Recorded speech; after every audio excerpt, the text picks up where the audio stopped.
If you really, really are innocent, as I believe that she is from this crime, what a harrowing thing to have to do, to just be like, okay, fine, I'll cop to it. But that is something that so many people face in the criminal justice system. And that's something that I uncovered as I was reporting on this story, just how many people, for the sake of getting the plea deal, are admitting to things that they haven't done.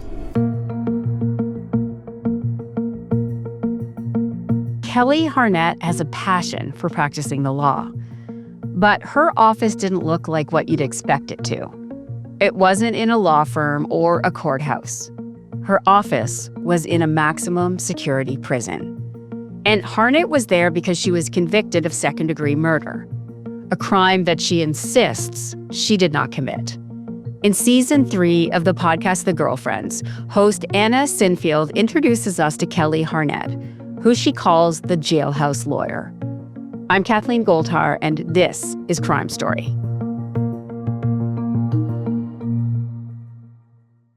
Anna, welcome to the podcast. Thank you so much. This feels like a canon event for any true crimer. I love it. Oh, that's so nice to know now. I'm very glad to hear that. That makes me happy. Tell us about Kelly Harnett. She is a character. From the way she sounds to who she is, through and through, this woman is pops out off the tape. So tell me who she is. I think you summed it up right. She's a real character. She has had a long and complicated life. She's kind of experienced more than most of us will in our entire lifetimes, before she even went to prison when she was 28. And that includes kind of complicated family dynamics, drug addiction, a slew of abusive boyfriends, and has still managed to come out of it. And I try and stick with the positives here. She's still managed to come out of it being this kind of vivacious, full of life character. But she's had her battles. And so obviously when she kind of eventually was with this kind of final bad boyfriend, Tommy Donovan, and ended up in a park one night and embroiled in murder, it's like her whole life kind of stopped for years. But she's an amazing woman. She is, and it did sort of seem from her biography and her background that she was kind of heading to that park, unfortunately. But talk to me about that night. What happens that night in that park? The lead up to getting to the park was that she had met this man, Tommy Donovan, at a rehab center. They were both there because they were addicted to opiates. And she fell head over heels for him. He was kind of the way she described it, she thought he was the knight in shining armor, who was going to rescue her from a really tough life. But instead, he became more and more abusive. He certainly wasn't a knight in shining armor. And on the particular night that she ended up in that park where the murder happened, he had been withholding her from going and getting her methadone fix. And so she was really, really sick. And he was also kind of ostracizing her from her family. He really didn't like kind of her mom and her brother and was trying to separate them. It's just a classic kind of form of control. And so they ended up sleeping in Astoria Park. And when they were in Astoria Park that evening, kind of getting drunk on Four Loko, they met Four Loko, for people to understand, which I had actually never heard of Four Loko before your podcast, but it's a super, super strong beer. Yeah. I mean, it's actually kind of the original formula is now banned because it was seen as so dangerous. Okay. But it had caffeine in, beer, tons of spirits as well. It's just, it's a crazy, crazy drink. Bad combination. Yeah. Bad combo. And they were drinking that up and they were in the park. It was getting dark and they meet this guy who's sitting on a bench and he's also really, really drunk. And he introduces himself as Angel, but his actual name was Ruben Angel Vargas. And at one point he says, "Can you go and get me some drinks?" to Tommy, and Tommy kind of runs off. And in that period of time when Kelly gets left with Ruben, he she says that he sexually assaults her in some form, and she never really wanted to divulge exactly what that was. By the time Tommy comes back, he's refusing to let her leave. She's saying, like, I don't want to be here anymore. I feel really uncomfortable. She's trying not to tell him what happened because she knows Tommy's going to just lose it. You know, this guy is like a UFC fighter. He's very, very strong and very violent. Like, he would choke people out for fun. And she's trying to not kind of make that happen. But instead, he won't listen. Eventually, she just says, like, he did this thing to me. And he loses his cool and runs over to him, and a kind of brawl ensues. And this is her telling of the event. She says that he ends up essentially strangling this guy to death, first of all with her shoelace, and then she says he then took out his belt when the shoelace snapped and kind of finished him off with the belt. But when the they telling eventually... of the murder is very violent. Like, her telling of it is really violent. And it takes a long time, she says. Yeah. Yeah, and, you know, the way she's describing it, she's just kind of there, paralyzed in fear, and he's telling her to kick Angel, and she says she doesn't do it, but there's kind of lots of mixed statements from that time. And that's really what ends up kind of becoming a problem for Kelly, is that Kelly says one thing, but you have Tommy, who at this point, in Kelly's interpretation of it, is very kind of jealous, wants to take her down with him. He says that she was much more culpable. He, in fact, says that she delivered the final blow by kind of straddling him and strangling him with her kind of bare hands. And there's also a witness who witnesses the whole thing and says that Kelly did kick him. And that ultimately is what kind of puts her behind bars for the murder, along with Tommy. They're eventually arrested because the witness phones the police. Is that correct? Yeah, the witness kind of starts kind of running around looking for someone who's got a cell phone, and eventually the police get caught and they catch Tommy and Kelly as they're leaving the park, trying to escape. And through her telling, it takes her a while, doesn't it, to realize that the police assume she was involved in the murder? It does, yeah, because at first she's kind of she's in the park and she says, you know, as far as she's concerned, she's a victim too. Yeah. You know, she was terrified for her life. She got kind of stuck feeling like she can't run away because then Tommy would come for her. And so she was just there. And so when this all kind of happened, she saw that they piled on top of Tommy, the police. They all piled on top of him. And then she was standing off to the side thinking, phew, they're going to take me away and question me maybe as a witness or kind of help me get out of this situation. But next thing she knows, she's in handcuffs and she's put into the back of a cop car and read her Miranda rights. Yeah. What happens in the trial? So they're separate trials, correct? Tommy is in one, she's in another. And that's when you start to really understand that there are these diverging stories about what happened. Yeah, Tommy takes a plea deal very quickly. And Kelly, being kind of adamant that she was completely innocent, thinking that soon everyone would realize that she wasn't involved in this, refuses to. She says she's not going to kind of admit to something that she didn't do.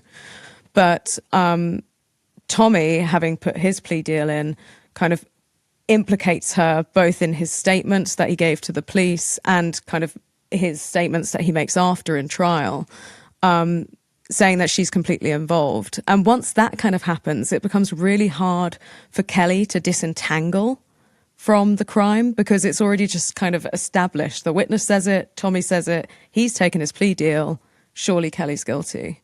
Yeah. And even to the point where she's offered a deal that would have given her less time, but she refuses to take it.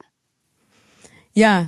I mean, she really refuses to admit that she did this, you know, and that must have been if you really, really are innocent, as I believe that she is from this crime, what a harrowing thing to have to do, to just be like, okay, fine, I'll cop to it. But that is something that so many people face in the criminal justice system. And that's something that I uncovered as I was reporting on this story, just how many people, for the sake of getting the plea deal, are admitting to things that they haven't done. It's interesting that you say that you believe she was innocent, because one of the things you break out and talk about is how The Girlfriends itself, the series The Girlfriend, really looks at quote-unquote victims. And this is the first time where you're doing something from the perspective of somebody who has been actually charged and found guilty of quite a violent crime, but you see her as a victim. So can we talk about that? Why was it that you felt like Kelly Harnett's story was the right one for this series to cover? Because I think Kelly is a really interesting character study for something like this. She is someone who you cannot argue that she's experienced victimhood her entire life. And that it's, to me, it is so clear that everything she went through, every way that she was failed leading up to that point of being in the park, is what enabled this to happen. And it's meant that she kind of slotted into the prejudices that we have within the criminal justice system that say, you don't look like a particularly victim-y person to me. You know, they become someone who's villainous. And the fact that Kelly thinks, believes that she's innocent was kind of nice, because we could explore that and kind of get behind her and rally for her. But also, she isn't an entirely innocent person either. She may be innocent of the specific crime that she was accused of, but she's also still someone who's done bad things throughout her life. And it's kind of like, how far are we willing to forgive people to kind of understand that bad things can be done by people who are in bad situations rather than people who are inherently bad? I also found an interesting thread, and through some of the reporting and other things that I've done in my life too, when you actually look inside a women's prison, the women who are even often guilty of the crimes that they're charged with, we're not even talking about innocent women, but have gotten there through a lifetime of abuse and victimhood. Like, there really is a sense that these women, the system fell apart and dropped them.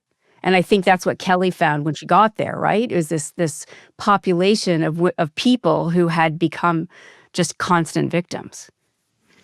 Totally. I mean, if you look at the stats on that, like 70% of women in US prisons have experienced domestic violence of some type. Yeah. And so when you extrapolate that, it's like, it means that they're experiencing kind of really tough stuff before they end up committing a crime. Often that crime is a result of domestic violence or a reaction to, a defense of. And then you sort of think, well, is prison really, at least by the end of the podcast, I'm really reckoning with the idea that prison really isn't the best system for looking after these people or for rehabilitating them. Although amazingly, prison for Kelly opened up this world to her that was kind of a saving grace. Yeah. I know, it's so jarring talking to her sometimes because, obviously she had really a rough time in prison too, but she also describes it as one of the best things that ever happened to her. Yeah. Because it was a place where suddenly she had the space and the access to really kind of reach her full potential when it came to, okay, what am I going to do? I need to fill my time. I also need to get myself the hell out of here. I'm going to go to the law library and I'm going to learn all of these things. And she's a really, really bright woman, Kelly, but she just hasn't always had the opportunity to apply that and to explore it further. And suddenly she's there with these kind of old, dusty legal textbooks, learning what's essentially a whole new language and really mastering it. It's amazing. Tell me about the day she walks into that library. Like, what was going on? What happened? Well, I think she'd reached a bit of a rock bottom when she was in prison. She was still getting off her methadone dose. And when you're kind of just like a slave to that, it's really hard to do much else. But the fact is, she was in prison, and if she didn't do something about it, she was just going to stay there. You know, she describes it as she was looking down the barrel of a long, long sentence, a 17-year sentence. And if she didn't do something about it, it was over for her. And so I think she said that she was talking to the methadone nurse who was kind of distributing the doses. And one day she just said, you know, Kelly, you need to get your ass to the law library. Like, you need to fight for yourself.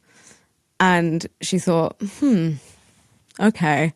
And so kind of off she trots to the law library, and she starts kind of looking at stuff and applying it. And she said it looked like hieroglyphics. She couldn't understand anything.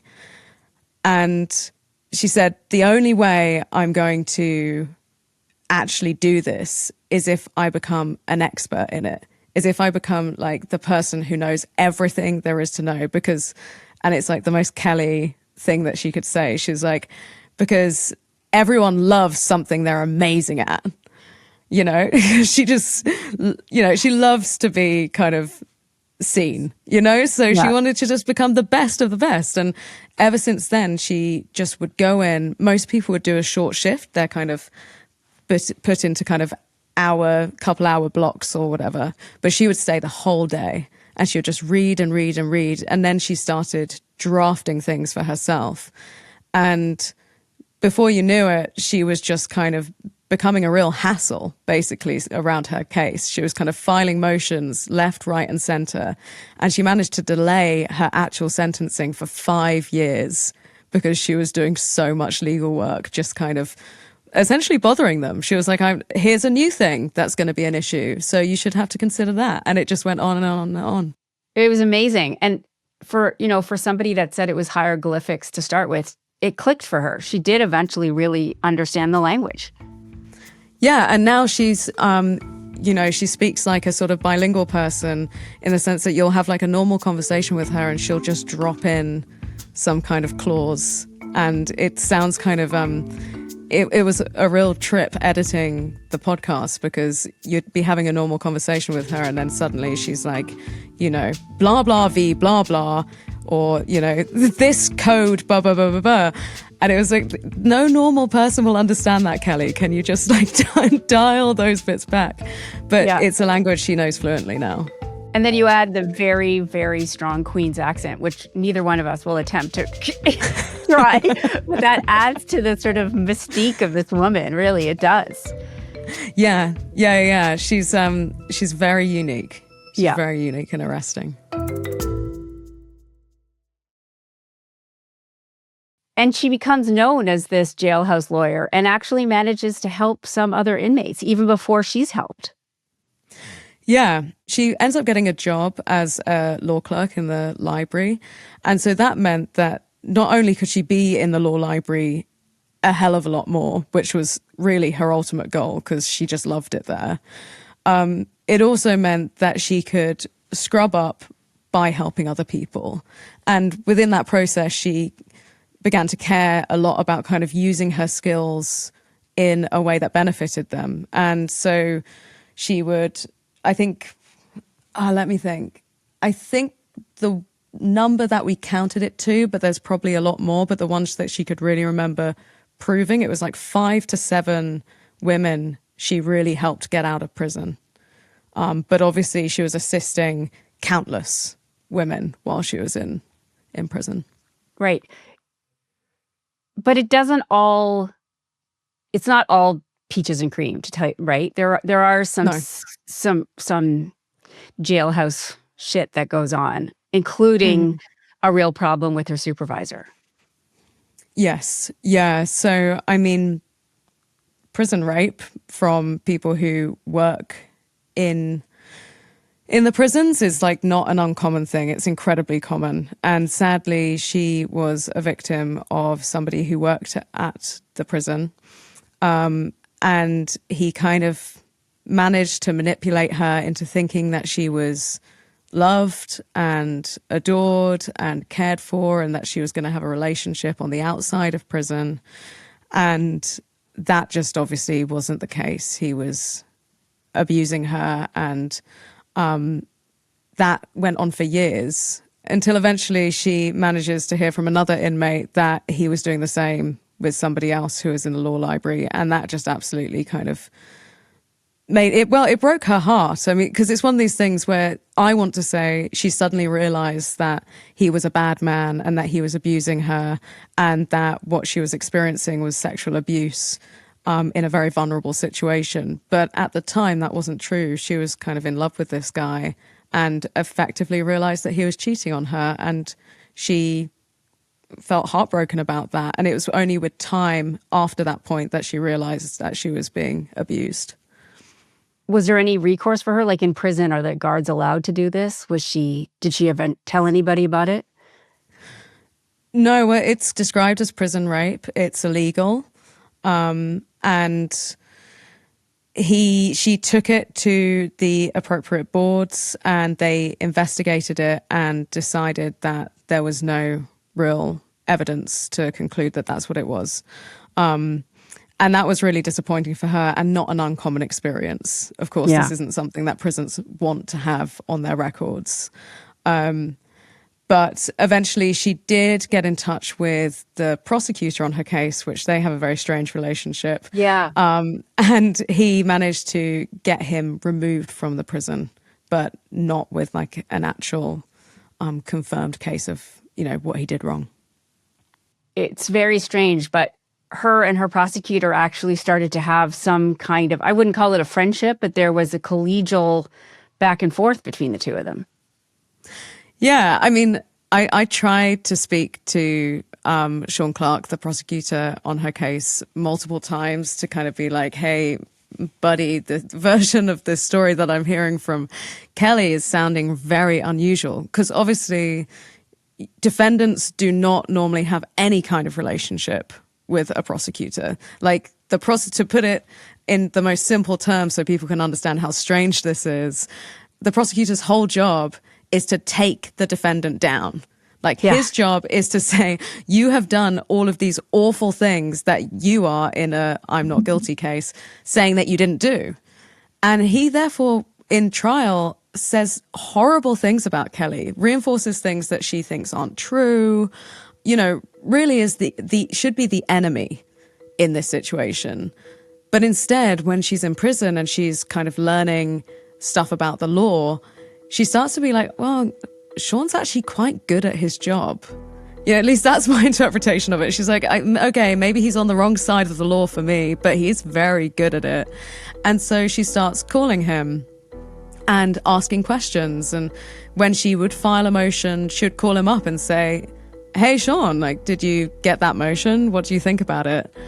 And he would say, yeah, I got it, blah, blah. And, they would have these little communications. Before you know it, she starts also sending him sort of strange, almost fan mail, or I think she's kind of trying to prod the bear, where she would get these comic books and she would cut bits out of them and she would make these comic strips that were about their relationship. So she would cast herself as Supergirl, and he was cast as Clark Kent because she thought he kind of looked a bit like Clark Kent. And there was these kind of great bits where she kind of had the door of Superman, and she'd write on it and say law library, and then she'd get Supergirl, put it in, and it already had a speech bubble on that said, I can speak your language now. And she'd send them Christmas cards. I mean, it was kind of constant, but in the end, according to Kelly, he ends up kind of becoming a bit of a fan of hers, at least to the extent that sometimes her family would call him for advice or to kind of chat about the case. Yeah. And so to me, that indicates that, at least from his point of view, there is kind of a sense of affection there, or duty or something. Yeah. No, it's really interesting. She's really, like we keep saying, unique, but she's clearly a spark. And it's that spark, it's that intelligence that actually gets her out, because it was meeting another lawyer, right? Like it's sort of a sideways way that she works her way to getting out of prison. Can you kind of tell us that story? Yeah, well, actually, originally it first comes back again to Sean Clark, who on one of their phone calls says to Kelly, hey, have you heard about this new law that's come into come into New York, which is called the DVSJA, and that's the Domestic Violence Survivors Justice Act. And she said no, and he was like, I think you should look into it. This is what she tells me. And then she goes and looks into it, and before you know it, she is drafting up so many DVSJA cases for her fellow convicts around her. And suddenly people are getting traction. You know, things are coming through. Someone gets released based on it. And she thinks maybe this could work for me. One of the other women on the inside hears about everything that Kelly is doing for all of these other women in her job at the law library. And she says, I want to help you out. I want to introduce you to this fantastic lawyer called Kate Mogilescu. And she gets introduced to Kate, and together they build Kelly's case of the DVSJA. And they draft it, and you have to do this thing called the narrative. And it's the first time she'd really written down her kind of sequence of events that have happened in her life that led her to that moment of the crime. And that is essentially what gets her out of prison. It isn't technically what gets her out of prison, but it's the case that moves forward the most. She's tried to defend herself through all these other motions, all these other laws, and they haven't worked. But it's the one that really gets attention. However, when she eventually kind of gets put in front of the court, they say, we're not actually thinking of pursuing the DVSJA because it will take you longer to get out of prison. Instead, if you're happy to be resentenced to manslaughter, that means that you can basically leave today. And that's the option that she chooses. But it's a really harrowing choice for her because it means that she, for the first time, has to plead guilty to being involved in that crime. Yeah. But she had good reason for wanting to leave prison as soon as possible because her mum was really, really ill and in hospital and very soon to die. And she wanted to see her before she did. And she does get out in time to see her mom once. Just. And it's quite like a harrowing scene in the podcast that after all this time, she's finally kind of given up and admitted that she's guilty to something that she doesn't believe in. But she just gets that one last moment with her mum. Yeah, it's really like bittersweet for her. There were a lot of harrowing scenes with her. You meet her after she's out of prison, correct? Yeah. You spend a lot of time with her, and you get into her home and you meet her family, her brother. There's one point where you ask her a question that really throws her and then throws you. Could we talk about that moment? Yeah. It was kind of in the middle of production, and I'd met her a bunch of times, and she's a real force of nature. She is constantly kind of telling you her story. She's always kind of pleading her innocence, even when you're not asking her to. And I'd been kind of down that track with her, you know, like we were talking about at the beginning, the girlfriends has always been kind of victim first. And I was really just not wanting to question her. It felt very uncomfortable to question her. But the fact was that she was still convicted of manslaughter at this point. And I felt like I had to go through the documents and really kind of understand what was there, like why people refused to believe her. Like that was my journalistic duty. And I had been going through the documents and I'd come up against multiple statements that all said she kicked the victim. There, you know, at that point, I'd already decided I really didn't think that she had delivered the sort of quote unquote final blow. Yeah. But I was still feeling a little torn up about the fact, like, what, but did you do anything? And how much does that matter? Yeah. And ultimately, are you even just telling me the truth? Because I kind of feel like I've got the kind of heart and the head to be nuanced about it and to kind of still see her humanity. But if I felt like she wasn't telling me the truth about this thing, then what was she telling me? Could I believe anything that she said? And so I looked at these documents. There were documents from her saying that she kicked the victim. There were documents from the witness saying that she kicked the victim. Documents from Tommy Donovan, the other accused murderer, who said that she kicked the victim. And so I said to her, is that true? Did you? I've got to ask, did you kick him? And it was a really triggering question for her. She really kind of lost it at me. I think she felt like suddenly I didn't believe her, didn't respect her. And it was one of those moments where I just felt just like my stomach drop, because it's like, that's not me. And I didn't want her to feel like I wasn't coming to it with love, but I was just coming to it with wanting to make sure I actually told her story in the most truthful way possible. Where do you stand now? What do you think? I think it doesn't matter. Mm-hmm. I don't think that she was, I don't think that she murdered that man. I think, is there a chance that she kicked someone who sexually assaulted her under the duress of an abusive boyfriend? Yeah, she could have done that. Do I care? No. Do I think that she should have been sentenced to 17 years in prison because of that? Absolutely not. Do I think that it would have been so much better for her to receive genuine care, stable housing, help with her addiction, to be taught how to not surround herself by abusive people, to repeat patterns that she grew up with? Yes. I know normal people who have not been convicted of murder, who I hang out with every day in my normal kind of London middle-class circles, who have done things that are very similar to kicking someone in that sort of situation. And we're not kind of chastising them or constantly trying to put them on trial over and over again for something that was like an error of judgment. Yeah. And I think the fact that we try to with someone like Kelly reveals so much more about us than it does about her. It's true, isn't it? Like, the more privileged you are, the less you have to explain yourself. And those who probably need the more support are the ones who are always questioned the most.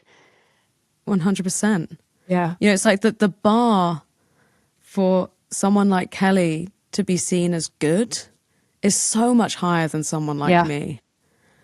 And so, frankly, her reaction and other people's who I've interviewed reaction to someone like me coming in questioning is like so justified.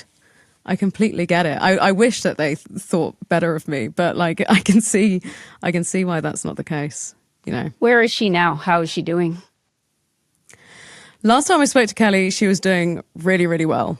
Oh, good. Obviously we end the podcast with her having had not doing so well. She's had a bad situation with her parole. She's kind of struggling to get work.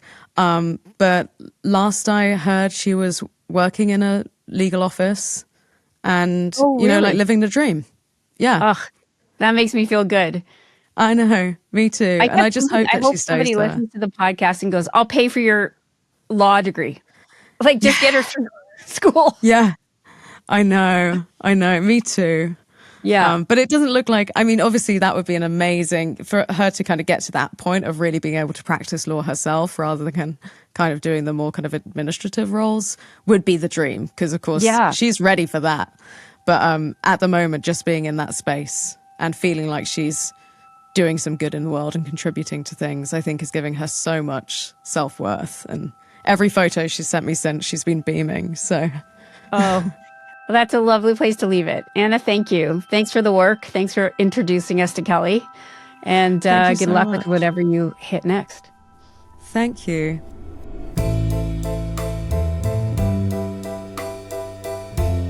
You've been listening to Crime Story from CBC Podcasts. You can hear the show ad-free by subscribing to CBC True Crime on Apple Podcasts. Be sure to follow us there on Apple or on Spotify.